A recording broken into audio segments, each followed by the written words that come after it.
Hello, hello. This is the Donbozos podcast, and welcome to our next episode, post Worlds episode for Pokemon. But we still got big events going on in our other games, so Yep. get excited for what we're gonna talk about.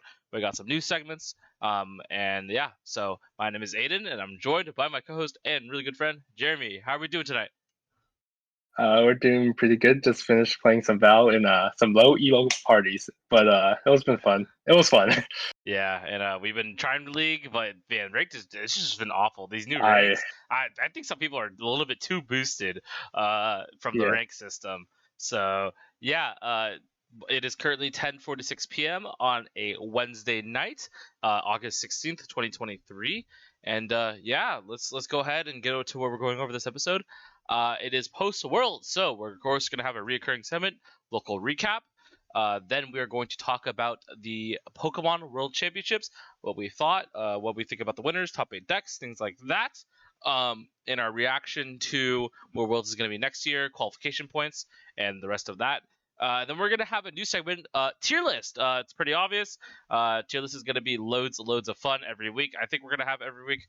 It's going to be different each week, either whether it be Pokemon or Valorant or League or even TFT. We'll have a tier list. And then we're going to go ahead and talk about some LCS, who qualified for Worlds, how we think they're going to do at Worlds, as well as our predictions for lower finals, as well as Valorant. The knockout stage already happened today. We did our pickups beforehand. They're already screwed over. If you guys know what we're talking about, spoiler ahead. Yes, our pickups are already screwed. So yeah, Jeremy, do you have anything else you would like to say? And I'm ready to start with some Pokemon.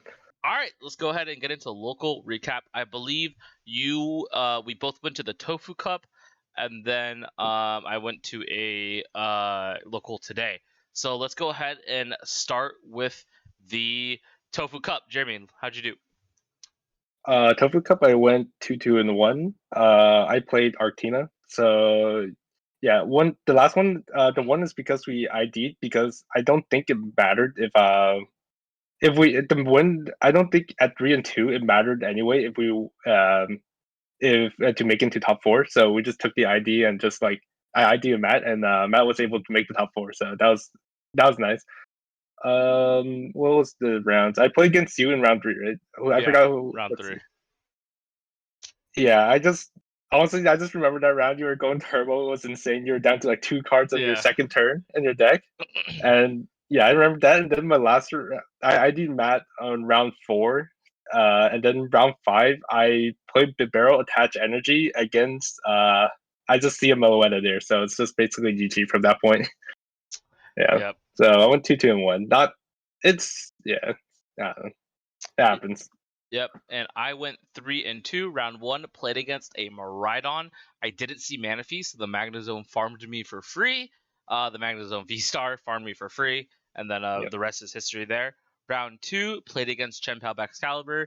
He VIP'd for 2 Baxcaliburs, or 2 Vigibacks, but I turboed to 3, or turboed to 7, and just literally could Moonlight Shuriken, because that's all he did was VIP pass for 2 Vigibacks. Which is like that's what he had to do, right? Because you can't do more, because then the other version is getting crammed, which is like that's not ideal. So you have to get out 2 Vigibacks and just pass. And then round 3, lost to you. Again, I turboed my deck insanely. I played. Oh yeah, I forgot what I said I was playing. I'm playing Turbo Lost Box with 4 cross switchers, 3 vacuum, 3 stop, and 3 force seal. So just insanely fast turbo. Only 4 supporters in the deck, and just go go go. It was really fast. I was able to get to 2 cards left in deck against you. I wasn't playing Ogre, unfortunately, so it's not like I could have ended anything. It was just funny to go through my deck. And then round 4, played against. I think I played against a Guardy player. It might have been Reckner. And then yeah, that's pretty much it. So we both didn't make it because it had to be top 4 for top cut since there's only 11 players. Other than that, nothing really happened. And then today, just got back from Chris's Comics where I got second place. I was playing Lost Box KYOGRE with cross switchers because I love the cross switchers a little bit too much. Round 1, played against Douglas on a Guardy, and that was pretty easy. he Mirage set but didn't have mana fee, so I farmed 2 refinement curlers for free with my Greninja, and then I Sableye down the mana fee, and him having fears of Ogre, he super rotted mana fee back, but then I just ended up killing the other killers and the other Shining Arcana Gardevoirs, and he literally just couldn't come back, and I just had Sableye set up every turn once I hit 10. Sableye Super Rod, Sableye Clara, same thing. And then round round 2, I played against Cyrus Davis's Palkia list, and I donked him with Dragonite. Not even Raikou, the Dragonite, because I couldn't get the Raikou. Round 3, played against a Turbo Lost Box, but it was a little bit weird. It had 3 Pokegears, it had some Jet Energies, so it was a little bit unorthodox. He said he was new. He's one of the owners of 88. He's a Yu-Gi-Oh player. His name was Michael. He's a pretty cool guy. But yeah, he did get Manaphy out, and he regretted it instantly because I just turned to 7 and Moonlight Shuriken again. And then last game, I played into Arceus, Tina, Pika. Pika doesn't really matter when you're playing Ogre, but what ended up happening was I had a Mirage Gate twice to kill the Arceus, to kill the Arceus with Dragonite. And then I had a Mirage Gate again to attack with Sableye. So then I had to pray that my last Mirage Gate in the prizes, after the attack with Sableye, I would grab the Mirage Gate, and then I had enough to Ogre, but then I didn't grab the Mirage Gate, so I lost, because obviously I couldn't attack with Ogre, and I got 2nd place. Yeah, Lost Zone Ogre, Jeremy. Good deck. Yeah, the deck is pretty good. I think it did win in juniors at Worlds, so I think we're gonna be talking about Worlds a bit, but we're probably not gonna touch too much about the seniors and juniors division. But yeah, the deck's pretty solid and likes to. Yeah, the deck is honestly pretty fun. It's just that I'm not sure if I would personally play it. I'm just too lazy to like do KYOGRE stuff at the end of the game. So yeah. All right, so we're gonna go ahead and jump straight into Yokohama, Japan, 2023 World Championships, where our hopes and dreams were crushed. Guardy did not win, nor did Lost Zone Tina. Instead, we got the most based juniors player ever, the lamest senior finals I've ever seen in my life, and of course the plot armor almost pulling through for Tord Reklev. Let's quickly go over juniors and seniors. Let's just talk about seniors first, because it was Gabriel versus I forgot the other kid's name, the kid who lost, but it was Lugia versus Arceus V-Star, and man, was the Arceus player playing on a straight pile of bricks. Yeah, Jerry, let me hear your thoughts. Yeah, I think he was on Arctina against Lugia. Honestly, you're just happens. That matchup is very bricky, and sometimes this feels like honestly, that matchup feels like you're not even playing the game, because it's either you put path and you put them on drawing the out, or like you just don't see your energy early, or you just need to hit all your pieces, or else Lugia is just out way faster than you. Yeah. So yeah. He almost came back game 1 though, burning out the Lugia player's resource. Yeah.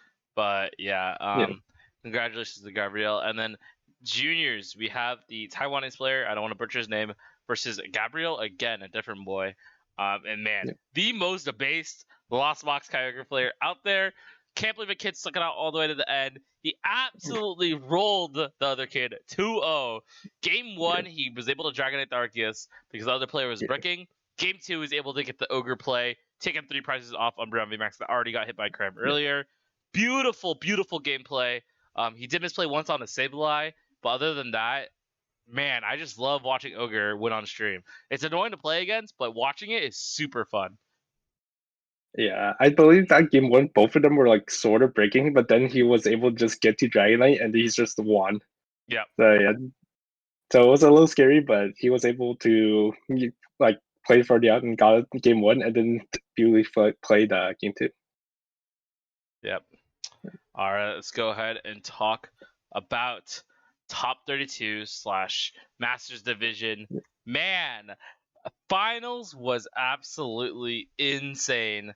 Tord Reklev almost getting the plot armor. He was game 3 missing 1 energy card. He would have won the game because it was on time, and if he would took a 3 prizer and Vance were to revenge KO it and only take 2 prizes, Tord would have won just through more prize cards, which is absolutely crazy. But yeah, Mew versus Guardy, Jeremy. I know you said Guardy was gonna win. But in the end, it's Mew taking the bag before its inevitable death to rotation. Yeah. Hey, I kind of hedged my bets. I said America's gonna win, and I said Guardy's gonna win. So either way, I got one of my predictions right, but the other one was going to be wrong. So yeah, And Vance lied to you at a local, right? He said he was gonna stop playing Mew. yeah. I believe I did my round, and it would just play like a friendly game, and then after like we played a couple games, like yeah, I'm not gonna play this deck anymore. So it's like, all right, I'm gonna put this deck away. So it's like okay, Yeah. and then I just see him like he's just popping off with the Mew VMAX. So happy that he actually just stick with it. Yeah, let's go ahead and take a look at the list. I'm pulling up. Sorry, guys. I have a new laptop and my current setup. Or I have a new PC and we're still using the laptop to record because I don't have my webcam yet. And the laptop cam is kind of bugging out on OBS since I don't have my two monitors anymore. So whenever we're looking at our Google source here, we won't have our face cams, but that's okay because when we switch scenes, we'll have our face cam again. Let's go ahead and talk about the list, Jeremy. Let's just go over Vance's list first. He has a couple. This is pretty much standard Mew Genesect, except he's not even running the Ice Cube, Jeremy. He's playing Oricorio as well as Box of Disaster for a little bit of tech. What did you say not playing Ice Cube? What he just ignores Spirit Tube, he puts like Venus energies, and that's about it? Yeah, I think he just went to a. People are probably not going to be respecting this deck too much, and just at least a Sparkle or just manually attach to Gensec Vs with a Fusion Strike energy, so they don't get like so they can actually still play Droop Spiritomb. And I like the Oricorio pick. I think into a format where people don't expect Oricorio super good. People are all like expecting to hit the 310 number with like belt on Tinas and stuff, but with the Oricorio you can't do that anymore. Yep. And the main techs are like Crystal Cave and like Box of Disasters too. And yeah, Box of Disasters sometimes you replace it with Cleansing Glove, but this way it basically does the same. It's for the same matchup. It's mainly for Gardevoir, Yep. but I think this one might actually be better because you force them to KO themselves. And last time, the early game, they're forced to be on Zacian V. That's like two prizes. And then you just get so much tempo because you get to play your turn after you get prizes. Yep. And you know the deck list is unique because he was the only one who played it. This is the only 60 played by Vance Kelly, winning it all. Congratulations to Vance on first place. And I'm gonna have to agree. Oricorio really fucks with all the cleansing glove matchups. Yeah. And the choice belt for Tina's and other things like that. And yeah, he just kind of powers through the Spirit Team, I guess, which is a little bit insane. So yeah, props to Vance, and I cannot wait for this deck to dive through the rotation. Let's just say that. Let's go ahead and go through Tord's list because he also had a pretty good Guardian list. He is playing the Forest Seal, Zacian B, the one Artizone, one Collapsed, as well as one Lost Vacuum. So only 3 outs to Path, which is really interesting because there was a lot of Path this format. But with the Mirage Step Curlia, he was able to get out a lot of draws. The one thing I do like is the Lost Vacuum. I know some people aren't even running Lost Vacuum; they're running 3 stadiums instead. But what the Lost Vacuum does is it also deals with the Box of Disasters, as well as 2 Reversal Energies to see it more often. Jeremy, what do you think? Yeah. Reversal entry, I played the deck with one and it felt kind of bad sometimes because you just didn't see it and you just feel like you're so far behind. So I like seeing the extra reversal energy in here just to see it more often. And yeah, Lost Vacuum, I think it's kind of weird because like people are off of Box of Disasters, and then for this tournament, people are back on the Box of Disasters. So like I think for this tournament, the Lost Vacuum's insane. So, Yep. and yeah, the Forcio Zone on Zacian V, and then Mirage. Oh yeah, Mirage. Um, I was when I was playing it, I felt like Mirage felt too slow sometimes. But I guess for this tournament for him, and like when Yeah. we're watching on stream, it seems like he could set it up and not get too punished. Yeah. So I feel like Guardy just has so much comeback that it's okay with the Mirage stuff. yeah, especially he has double reversal energy, so he's just Yeah. banking on he can just like use his Shining Incarnates to get multiple prizes. Yep. All right, let's go over the big deck that I was rooting for. Michael Promwat getting 3rd place, top 4, with the Lost Zone. Tina and Jeremy, this is like almost the exact list I'm playing. Things that are a little bit different. He's running the Snorlax. Maybe he was expecting a little bit more Muse, which did happen. for that 180, as well as it's good against Max Caliber and things like that. You have the 4 Jet Energy with only 2 Path. He's also playing a Belt.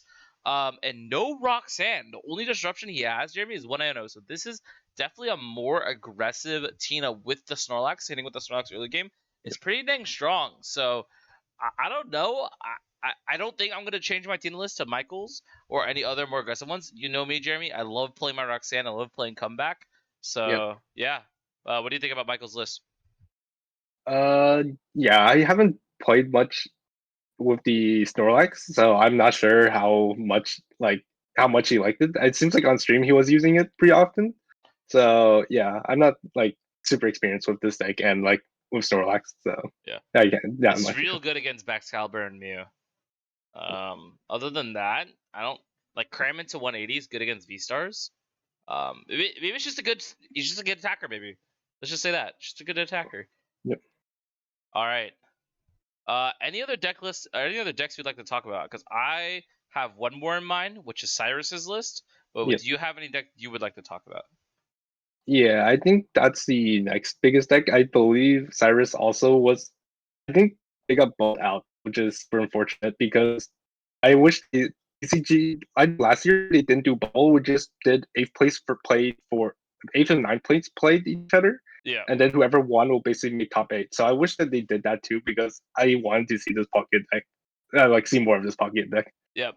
So this was the deck that we said was the most underrated, and it happened to be so as well. So it's a Chen Pao Palkia deck. You just get Chen Pao just to act like it's capacious, and then you have 3 switch, 2 rope, and switchers to get the Chen Pao out of the active, and you just swing with Palkia V-Star. Just like last year, Jeremy. We swing it for 260 every damn turn, and you have Lost City to get rid of Manphy and Raikou out of Lost Box, and you hit with Great Ninja, and just man, we are back with that Palkia, and this time it's actually fun and not tier 1.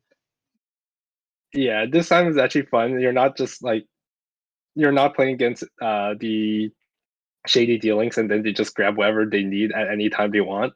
You still sort of do that with the Iridas, but at least now it doesn't feel like as unfair, and you just pray that you like before you just pray that you Marnie them so then they don't see more shady dealing, but they will just see a shady dealing and it's like, well, yeah, this hamster disruption doesn't even do anything. 4 evolutions in sense. Well, Yeah, yeah, basically, yeah. all right. Yep. I think there's anything to talk about. We got a lot of Lugi's day 1, not as much day 2. A Gudra Fabio getting getting 26th. We also have Mahone getting 21. Content creators, let's go. And Alex Shamensky 11th on the Rapid Strike and Teleon. This deck there's always that one that just sneaks in, man. I don't know how, but it always just sneaks in. Yeah, this deck. I mean, this looks a deck that it's like super weird because it's not like super high on the tier list, but like you all expect one will get the right matchups all day and will be able to make it pretty deep into the tournament. Yep, and instead of double Drapion, he has Spirit Tomb Giacomo to deal with Mew. Yeah, yeah, and then yeah. Wait, Giacomo I think the discards big special energy from each Pokemon, so you just kill all of the special energy? I didn't even know that. That's kind of nuts. All right. yeah, Anything it's a. else, Jeremy? I think the big surprise is like I think there's 0 Arceus in the top 32. So 0 Arceus? Yeah. yeah, I don't think there was any Arceus in top 32 unless like. And then I looked through. There might not even been like even Arceus in some of the Chien-Pao list because I know a lot of Asian players don't play the Arceus line in their decks. Yep, just 2/2 Bidoof Barrel instead of 1/1 and then 1/1. Yeah, and so yeah, that the Arceus thing is a very like online the online tournament. So it was discovered during our online tournament. So I thought, and a lot of them don't play on live, so they might not experience it. But yeah, no Arceus might not been a single Arceus in top 32, which is insane. Yeah. All right. So that is the World Championship recap. Jeremy, what do you think will be the 4 decks printed now that we know all the winners and all the top 8s? Yeah, I believe usually they just do the winners for each division and with no dupe. So I think this year there was no duplicate winners. So we'll have I believe Mew v Max, and then in Lugia and Lost Box. And then the last deck, usually they pick from the Masters Division, and I think they'll probably pick Towards deck Towards deck Gardevoir deck for the last Yeah. deck. And Gardevoir is just popular. And there needs to be a Scarlet Yeah, Violet deck printed. And so Gardevoir is the Scarlet Violet deck that will be printed. yeah, Or I guess cards from Scarlet Violet, if that makes sense. I yeah, guess they all have Iono, but you know what I'm saying. Pokemon, prominent yeah, Pokemon, and they always print a Gardevoir. Like, let's be honest. Like, when is there a deck that's not printed that has Gardevoir in it? yeah. So yeah, let's go ahead and hop into our new segment, tier list. Woo! So this week it's under the Pokemon section, and Jeremy, go ahead. What are we ranking today? Today we are ranking the Ultra Ball artwork from the TCG. I believe the Ultra Ball started in the first Ultra Ball is printed in the black and white era. So we'll basically be going through our favorite artwork from them, from basically black and white to Scarlet Violet base. I think that's the last Ultra Ball we just got. So Yep. yeah. Let's start with Scarlet Violet base, actually. What are you saying? What are you saying? Scarlet Violet base, it's okay. I don't think it might be one of my higher ones from like the base rarity ones, but I don't think it's my favorite one. So I would probably just put it somewhere near the middle of the tier list. Same. And I would also put it near the middle. Let's just put it in B for now. Let's talk about the Yeah, best one though. Like, this is obvious, right? Is there no question? We all know what the S yeah, tier is gonna be, and that's gonna be the Gold Plasma Freeze Ultra Ball. That's gonna go straight up in the S tier. yep, The iconic $200 Ultra Ball. You have three of them. You're waiting for your fourth. If you ever find one, you can trade for it. yeah. I don't know what you're gonna do to get it, but yeah, Gold Plasma Freeze Ultra Ball, the iconic set. I mean, there's so many good gold cards. I love how the gold cards were done back in the day, where it's not a full art. Hmm. It's just kind of like a gold sparkly around the normal art. Beautiful card. I'm jealous you have some, but yeah, gold plasma reveal ultra ball, secret rare, go in next year. All right, Jeremy, Yep. choose the next ultra Yeah. ball. Next Ultra Ball. We'll do let's see. Let's just do the Sun and Moon base rarity Ultra Ball. So this one, I'm personally not a fan of this one. I'm I not a don't know. fan of this one either. I'm not a fan of this one. This might be the only D tier one. I think this might be the only D tier one. I like the card framings in the Sun Moon like era. I like the frames and how they look, but I do not like the artwork for this card. So I think I'll have to put in D tier too. All right, I'm gonna do my personal least favorite, Crown Zenith. I look, funny shoes, funny vacuum. The Ultra Ball's not funny to me. It's dumb to me. Like, the rest criteria is good. I don't know. This one just feels like it's just a Sun and Moon one, just stupid looking. So yeah, I'm down to put this in D, but I'm also just down to put it in bottom of the C because it's not as bad as the Sun and Moon one. Yeah, I personally think it's funny, so I would probably say it's like a C tier. All right. I would run it over the Scarlet Violet because it's funnier, but I think the Scarlet Violet one looks better, Yeah. probably. The silver border is just gorgeous. Yeah. Yeah. All right, All let's right. do another Next secret rare one. Choose a secret rare one. secret one. I'll do the Sun and Moon Ultra Ball. Yeah. The Sun and Moon. So this is basically just a full art. I think yeah, this one's basically just a full art version of the Sun and Moon one. They Yep. just literally just like pulled the picture up bigger and painted a gold background. Yep. It's okay. I feel like out of the I feel like it's like the one I will probably, if I didn't already have one, it's like the one I will least likely to pick up because it is like more expensive than the was it? It's like yeah, it's more expensive than the Brilliant one from stars. yeah, Brilliant Stars one, but it's not the best looking one. So like if I wanted to spend money, I would just spend money on the Plasma Freeze. But if I didn't want to and want to still look cleaned out, I'll get the Brilliant Star one. Yeah, I'm down to put this bottom of B. Yeah, I It's still think a that's secret fair. rare in the end. Yep. All right, let's go ahead and rank the. This is Flash Fire, right? Uh, X and which one? Y, the X and Y Ultra Ball. The X and Y, I believe, is from Flashfire. It Yeah. was printed in like two other set, but I think Flashfire was the first one with this This artwork. one is clean. Honestly, it's clean in terms of the older arts. But I don't think it's as good as the Diamond and Pearl. The Diamond and Pearl one. I which one? Wait, which one are you talking about? The orange one or like? So the red Diamond one. Pearl one is just the non-gold version of the Plasma Freeze. No, that's the black and white one. That's Oh, the sorry, black and white. darkest Yeah, forest yeah, one. sorry, black and white, Yeah, black and white. Yeah, yeah. yeah. So I think the black and white one goes in A. This is the best normal looking Ultra Ball. the black white one. Yeah. I think it probably is. I think it's that A. It's probably. I think it's definitely in the top two for like not base rarity like Yeah. ultra I balls. think what also goes in A is both Brilliant Stars one. To us or to me, it's like the iconic Ultra Ball because it's when I started playing, and not only that, I like the pinkish background. So I think the Brilliant Stars one goes in A as well. Yeah, yeah. I like the Brilliant Star base art one. I think that one goes in A, and I think the full art one probably also goes in A. I like it, but it's okay.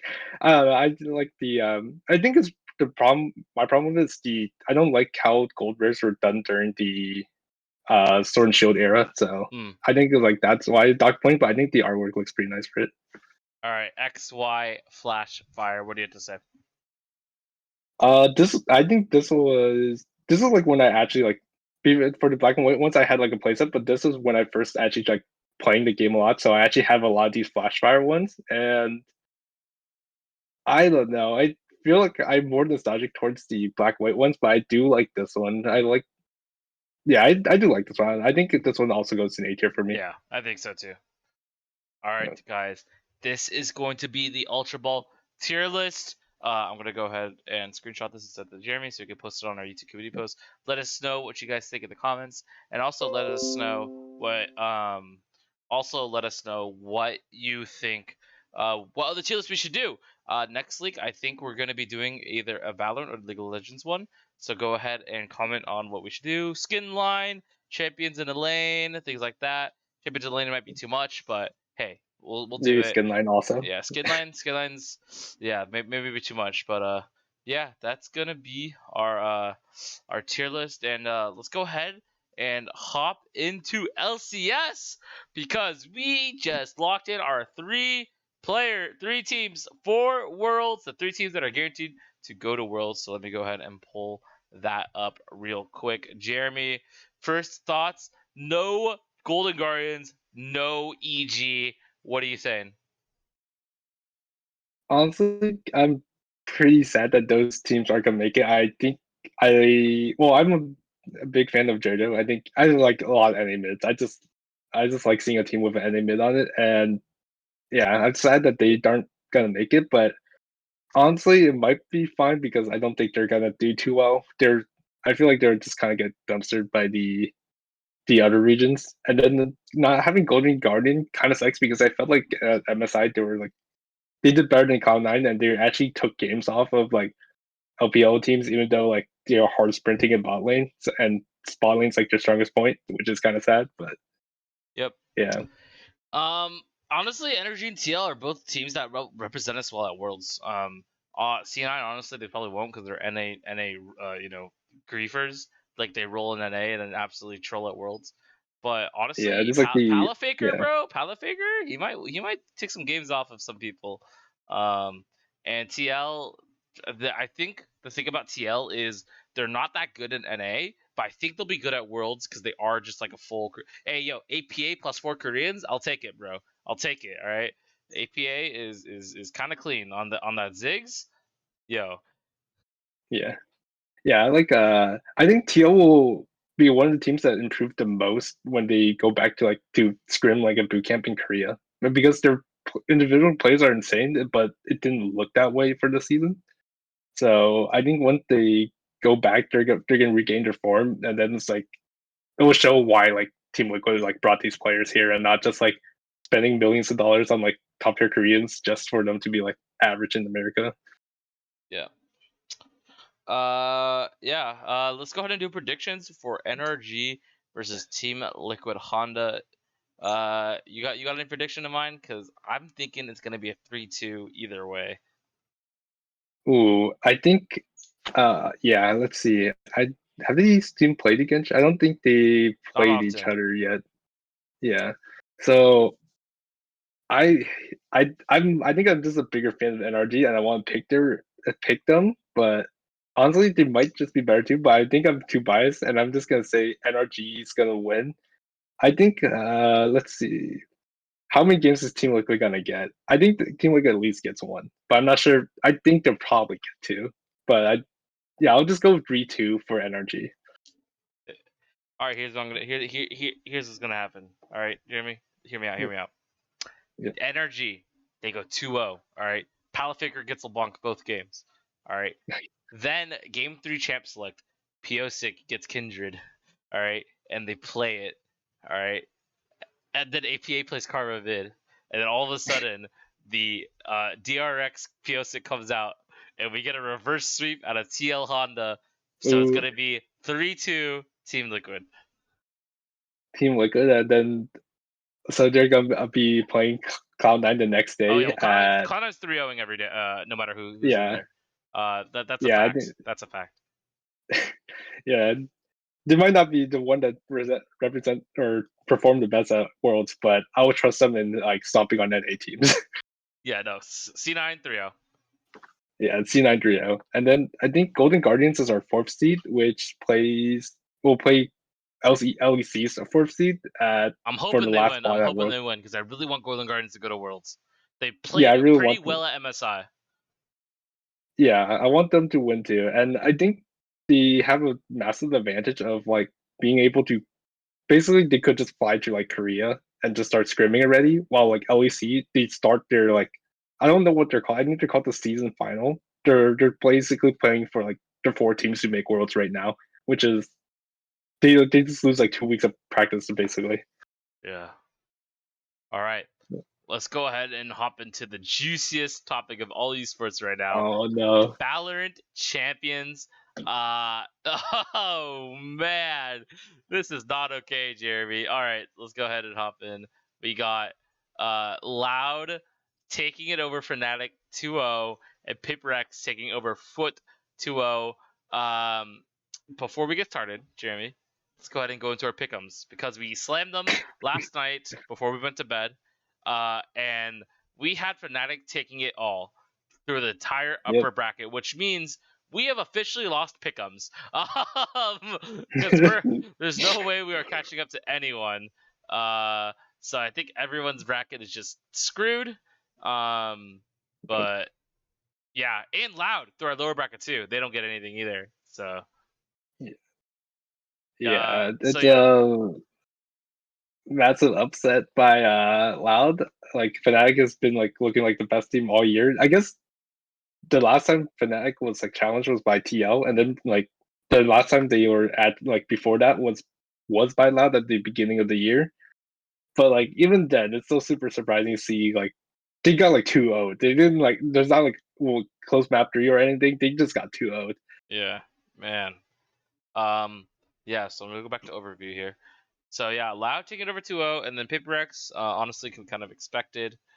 But yeah, so for the next matches, we have DRX winning, and then we have Evil Geniuses winning. So both Billy and EDG going down to the lowers. I think that's what we for pickup. Yeah. Because we're on that Evil Geniuses copium, because they may have a Kang game, but we have a Demon 1. So yeah. I think the biggest thing about the Fnatic upset, getting upset, is who's going to be in the grand finals from the upper side, and whoever gets that will basically fully control the pick and bans. And even though Fnatic's probably the best team, I still probably think Fnatic's the best team.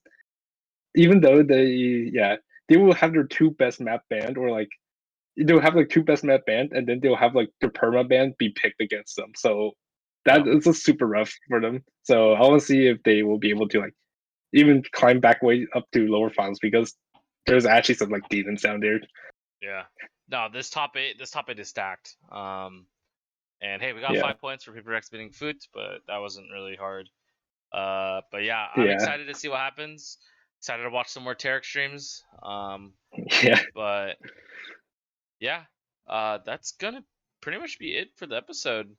Jeremy, do you have anything else? Do you have anything you'd like to say before we sign off? No, EDG versus EG tomorrow at 3. I think that's gonna be an insane match. Hey, you're I'm moving gonna be back in awake for this that. week. We're back in school next week. Woo! Yeah. Yeah. Go EG. Yep. Oh yeah. PSA, we are part of the anti-Baxcalibur community. So if you see us, don't bring out your Baxcaliburs. You will lose. All right. We don't lose to Chempao or whatever Baxcalibur deck you're playing. It's getting bossed every turn or switchered up every turn. All right. So yeah, just keep that in mind. If you see us at locals, don't play Baxcalibur. Yeah. Yeah. Yeah, we're not we are anti-backs here. Yep. All right, guys. Thank you guys so much for watching. Excited to see the turnout of LCS and Champions, and Obsidian Flames gets legal next week. Excited to see some Zard lists with Arceus or whatever you're playing with Armorage, whatever you would like to do. Other than that, it is time for us to go and time for you guys to subscribe, leave a comment, and like. So yeah, see you guys next time.